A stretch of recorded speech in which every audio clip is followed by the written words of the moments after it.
Hello friends, I welcome you back to this channel. तो दोस्तों, हम लोग VLW की रिवीजन सीरीज़ कर रहे हैं, जिसमें कि हम एक नया लेक्चर्स लेके आगे हैं। आज हम कंप्यूटर के कुछ MCQs करेंगे। ठीक है दोस्तों, काफ़ी अच्छे क्वालिटी क्वेश्चंस हैं और काफ़ी ज़्यादा प्रोबेबिलिटी है ये आपके अपकमिंग एग्जाम में स्ट्राइक कर सकते हैं। FW हो गया, VLW हो गया। ठीक है, तो आपने सेशन को पूरा देखना है, वीडियोज़ को लास्ट तक देखना है। और दोस्तों, चैनल को लाइक करो, शेयर करो, सब्सक्राइब करो। अगर आपको लगता है हम कुछ वैल्यू ऐड कर रहे हैं आपकी पढ़ाई में, then please subscribe to the channel. ठीक है, तो चलिए इसकी मैं PDF डाल दूंगा टेलीग्राम पे, वहाँ से देख लेना। चलिए दोस्तों, आज का सेशन स्टार्ट करते हैं। और very first question is Windows settings are recorded in windows.ini, win.ini, system.ini और dgroup.ini। सो इसका सही आंसर होगा दोस्तों इट्स बी, win.ini। यहाँ पे विंडोज़ की सेटिंग को रिकॉर्ड किया जाता है। ठीक है, बी, win.ini। चलिए दोस्तों, अगला क्वेश्चन देखते हैं। Second question is which network protocol is used to send email? A FTP, B SSH, C POP और डी SMTP। क्वेश्चन पूछ रहा है कि इनमें से कौन सा नेटवर्क प्रोटोकॉल है जो ईमेल सेंड करने के लिए यूज़ होता है। सो इसका सही आंसर होगा बी, SMTP। इसकी फुल फॉर्म क्या होती है दोस्तों? Simple mail transfer protocol. ठीक है जी, SMTP का इसका एक्सप्लेनेशन देख लेते हैं दोस्तों। SMTP simple mail transfer protocol एक TCP/IP प्रोटोकॉल है, यानी कि transmission control protocol, internet protocol है, जो कि किसके लिए यूज़ होता है? ईमेल को सेंड और रिसीव करने के लिए। ठीक है जी, चलिए अगला क्वेश्चन देखते हैं दोस्तों। Next question is RAM chips. इसका आगे बताना है कि क्या सही है इनमें। A allow the computer to store data electronically, B store data indefinitely unless you delete it, are secondary memory और D all of the above. So दोस्तों, इसमें सही आंसर होगा RAM chips A, it allow the computer to store the data electronically. देखिए, RAM is volatile memory होती है। ठीक है, इट इज़ वॉलेटाइल मेमोरी और ये प्राइमरी मेमोरी भी है, यानी कि CPU के अंदर ही ये मेमोरी है। और वोलेटाइल मेमोरी है, इसका मतलब क्या है दोस्तों कि जब तक इसको पावर मिलती रहेगी, बिजली मिलती रहेगी, तब तक इसमें मेमोरी स्टोर हो जाएगी। The moment the power is turned of, इसमें जितनी भी मेमोरी है वो सारी उठ जाती है। ठीक है, इसलिए इसको वोलेटाइल मेमोरी कहते हैं। लेकिन इसके जो ऑपोजिट है रोम, वो नॉन वोलेटाइल मेमोरी है दोस्तों। उसमें जो मेमोरी है वो परमानेंटली स्टोर रहती है। ठीक है, तो इसका ध्यान रखना है, इसका ए आंसर होगा। ठीक है, हाँ जी, देखिए दोस्तों, a RAM chip is a micro chip which is used as a RAM storage for computer and other devices. This is a actual chip, जो कि ये एक्चुअल चिप होती है जो कि सर्किट बोर्ड पे सोल्डर करके लगाई जाती है। क्यों? ताकि रैम कार्ड्स या फिर स्टिक्स बना सके और इनकी जो रेट परफॉर्मेंस को रेट किया जा सके। और कैपेसिटी डिफरेंटली होती है depending upon the model and manufacturer. ठीक है जी, चलिए अगला क्वेश्चन देखते हैं। Next question is super computers are mainly useful for A mathematical intensive scientific application, B data retrieval operation, C input output intensive processing और D all of the above. So इसका सही आंसर होगा super computers are useful for A mathematical intensive specific application. ठीक है जी, इनमें use होते हैं। देखिए, इसका एक्सप्लेनेशन देख लेते हैं। Super computer is a computer with a high level of performance compare to the general purpose computer. ठीक है जी, देखिए जो दोस्तों परफॉर्मेंस होती है सुपर कंप्यूटर की, उसकी फ्लॉप्स में मेजर की जाती है, फ्लोटिंग पॉइंट ऑपरेशंस पर सेकंड। और CPU की किस में मेजर की जाती है? मेगा हर्ट्स हो गया या गीगा हर्ट्स हो गया। ठीक है, उसकी इसमें मेजर की जाती है। और CPU और इसकी सुपर कंप्यूटर की फ्लॉप्स में, यानी कि फ्लोटिंग पॉइंट ऑपरेशंस पर second instead of million instruction पर सेकंड, जो कि यूजुअली CPU में होती है। ठीक है, चलिए अगला क्वेश्चन देखते हैं। Next question is which memory is non volatile and may be written only once? RAM, EEPROM, EPROM और डी प्रोम। सो इसका सही आंसर होगा दोस्तों नॉन वॉलेटाइल मेमोरी कौन सी? It's D, PROM, programmable read only memory. ठीक है, इसको एक ही बार लिखा जाता है। हाँ जी, देखिए देखो दोस्तों, इसको प्रोग्रामेबल रीड मेमोरी या फिर इसको हम कह सकते हैं field programmable read only memory. ये one time programmable non volatile memory है, because it is part of the ROM का पार्ट है ना ये, इसलिए नॉन वॉलेटाइल होगी। ठीक है, डिजिटल मेमोरी होती है where the setting of each bit is locked by fuse और एंटी फ्यूज। ये एक टाइप की रोम है। इसमें जो डाटा होता है, जब ये मैन्युफैक्चर ही होता है तब परमानेंट होता है, उसको चेंज नहीं किया जाता। तभी जब ये बनती है ना, तभी इनमें डाटा परमानेंटली इन्फ्यूज़ कर दिया जाता है और बाद में इनमें चेंज नहीं हो सकता। ठीक है जी, ठीक है, चलिए अगला क्वेश्चन देखते हैं। The memory which is programmed at the time it is manufactured is RAM, ROM, PROM और EPROM। ये तो अभी हमने डिस्कस किया है, इसका सही आंसर होगा इस बी, रोम को ही जब बनती है उसी के टाइम इसको प्रोग्राम कर दिया जाता है। ठीक है, रोम को। देखिए दोस्तों, रोम एक्रोनम है रीड ओनली मेमोरी का। It refers to computer memory chips containing permanent और semi permanent data. Unlike RAM, ROM is non-volatile memory. It is very important. Non-volatile memory. Even after you turn off your computer, the contents of ROM will remain. ठीक है ना, क्योंकि light बंद भी कर देते हैं, पावर इसकी बंद भी करते हैं, रोम के कंटेंट रहते हैं, लेकिन रैम के नहीं रहते हैं, इसके उठ जाते हैं। ओके, चलिए अगला क्वेश्चन देखते हैं। 7th question is which is the device that converts computer output into a form that can be transmitted over a telephone line? A teleport, B multiplexer, C concentrator और डी मॉडेम। दोस्तों पूछ रहा है कि इनमें से कौन सी डिवाइस है जो कि कंप्यूटर आउटपुट को कन्वर्ट कर सकती है एक ऐसी फॉर्म में जिसकी वजह से हम उसको दूर तक ट्रांसमिट किए जा सकते हैं ओवर टेलीफोन लाइन। सो इसका सही आंसर होगा डी, मॉडेम होता है दोस्तों। ठीक है, ये मॉडेम होता है, इसका फुल फॉर्म क्या होता है? Modulator and D modulator.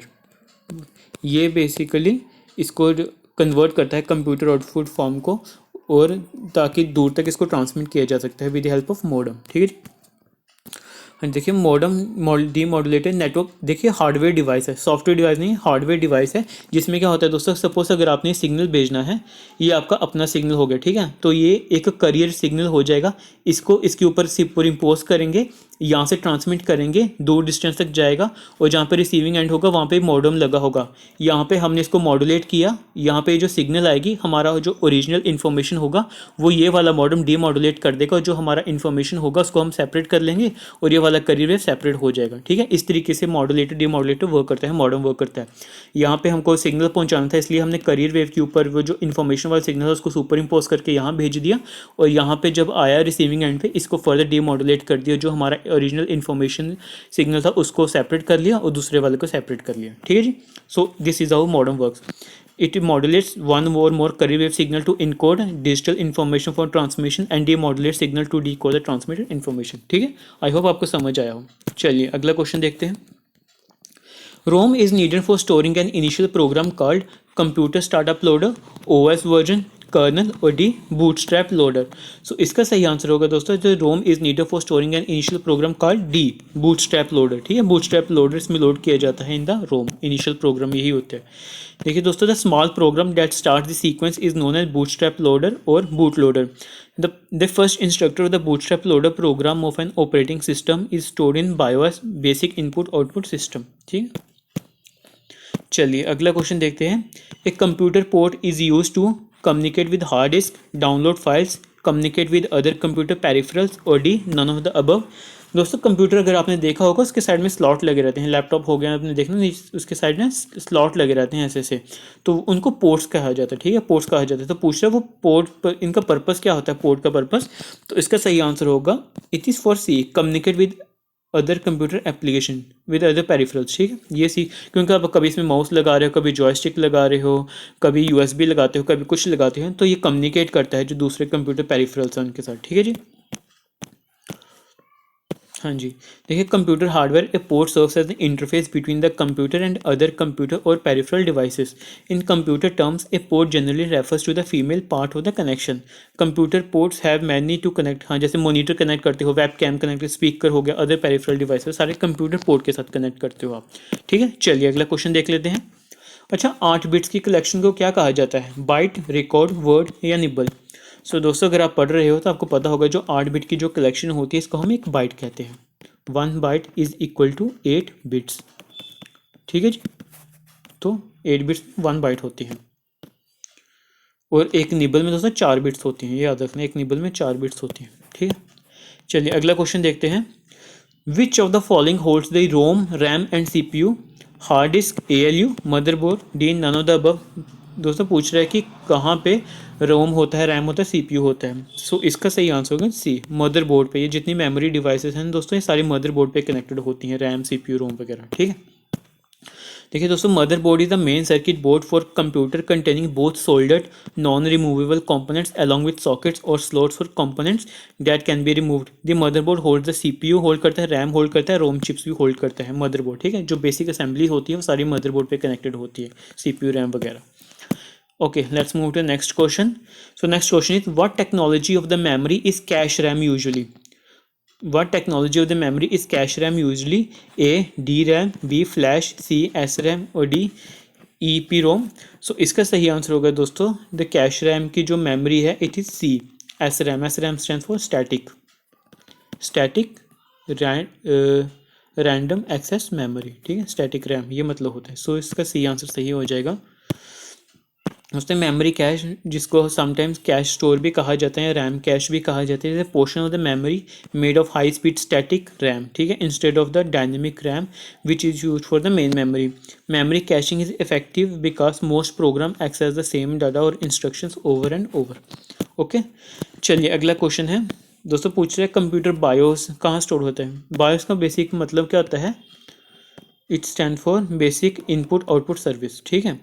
जैसे ही दोस्तों अब ये ना प्रोग्राम होता है, it is a program, it is not hardware, it is rather software. Program होता है, जब भी आप कंप्यूटर को ऑन करते हो ना, तो सबसे पहले जो बायोस होता है वो लोड होता है, ठीक है। बायोस की सबसे पहले लोडिंग होती है, ये कंप्यूटर को ऑन करने में हेल्प करता है और इसको डाटा ट्रांसफ़र करने में भी हेल्प करता है, यानी कि किसी पेरिफेरल्स के साथ अगर कंप्यूटर को कनेक्ट करना होगा वो ही बायोस करता है। मेन इंपॉर्टेंट काम हो क्या होता है कि कंप्यूटर को ऑन करने में, एक्टिवेट करने में हेल्प करता है, ठीक है। तो क्वेश्चन पूछ रहे हैं जो कंप्यूटर का बायोस है वो कहाँ स्टोर होता है, D RAM, flash, S RAM और डी ई पी रोम। सो इसका सही आंसर होगा बायोस कहाँ स्टोर होता है दोस्तों, बी फ्लैश, ठीक है, फ्लैश मेमोरी में स्टोर होता है ये, बी फ्लैश बायोस। ओके, हाँ, तो इसकी BIOS basic input output system software is stored on non volatile ROM chip, ठीक है, ROM non volatile ROM chip में होता था ऑन मदरबोर्ड। ओके, लेकिन अभी जो मॉडर्न कंप्यूटर्स आ रहे हैं ना, जो बायोस वो स्टोर होता है फ्लैश मेमोरी चिप में, ठीक है, फ्लैश मेमोरी चिप में स्टोर होता है। यूजुअली ये रोम में होता है, बट मॉडर्न कंप्यूटर्स में फ्लैश मेमोरी चिप्स में स्टोर होता है, so that contents can be rewritten without removing the chip from the motherboard, ठीक है। चलिए नेक्स्ट क्वेश्चन देखते हैं। Dash computers are used in banking, railways and airlines. Mini computer, micro computer, super computer, mainframe computer. So question पूछ रहा है दोस्तों, banking में, रेलवे, एयरलाइन में कौन से कंप्यूटर यूज होते हैं। The correct answer is D, main frame computers are used. Okay, देखिए दोस्तों, main frame computers are computer use primarily with large organisation use करती हैं मेन फ्रेम कंप्यूटर को for the critical application data processing के लिए, जैसे कि census हो गया, इंडस्ट्री एंड कंज्यूमर स्टैटिस्टिक्स हो गया, इंटरप्राइज रिसोर्स प्लानिंग हो गया और ट्रांजैक्शन प्रोसेसिंग हो गया। मेन फ्रेम कंप्यूटर बड़े होते हैं और इनमें प्रोसेसिंग पावर भी ज़्यादा होती है एज़ कम्पेयर टू द दूसरे कंप्यूटर, जैसे कि mini computer, server, work station, personal computer, ठीक है। चलिए अगला क्वेश्चन देखते हैं। What menu is selected to cut, copy and paste? File, tool, special, edit। दोस्तों ये बेसिक टिपिकल क्वेश्चन है, आपको आना चाहिए। कट, कॉपी, पेस्ट के लिए कौन सा मेन्यू सेलेक्ट करते हैं, डी एडिट, एडिट सेलेक्ट किया जाता है। ओके, हाँ जी, दी कट कमांड दोस्तों इसका पढ़ लेना, इसमें एक्सप्लेनेशन दी है। Okay, next question is, and it is the final question of our session. One advantage of dial-up internet access is it utilizes broadband technology. It utilizes existing telephone service. It uses a router for security. Modem speeds are very fast. तो दोस्तों dial-up internet का access कैसे होता है, कैसे advantage क्या है उसकी। It's answer is B, it utilises existing telephone service. अगर आपने टेलीफोन सर्विस लगवाई है उसी के थ्रू ही आप डायल अप इंटरनेट को एक्सेस कर सकते हो। ओके, देखिए everyone has a phone line, dial up connection is available to everyone with a computer and a modem, ठीक है। डायल अप में भी द ओनली चॉइस, ये सिर्फ ओनली चॉइस हो सकती है रूरल एरिया में या रिमोट एरिया में जहाँ पे ब्रॉडबैंड कनेक्शन अवेलेबल नहीं होता, ठीक है, और ये साथ में लो कॉस्ट होता है और इजी सेटअप होता है इसका। Okay guys, so that's it for today. आज का सेशन हम यहीं पे ख़त्म करते हैं और एक नए सेशन के साथ हम कल फिर से आ जाएंगे। तब तक आप अच्छे से पढ़ाई करते रहो, तैयारी करते रहो, ठीक है दोस्तों, और चैनल को सब्सक्राइब पक्का करो। Okay, see you tomorrow, good bye.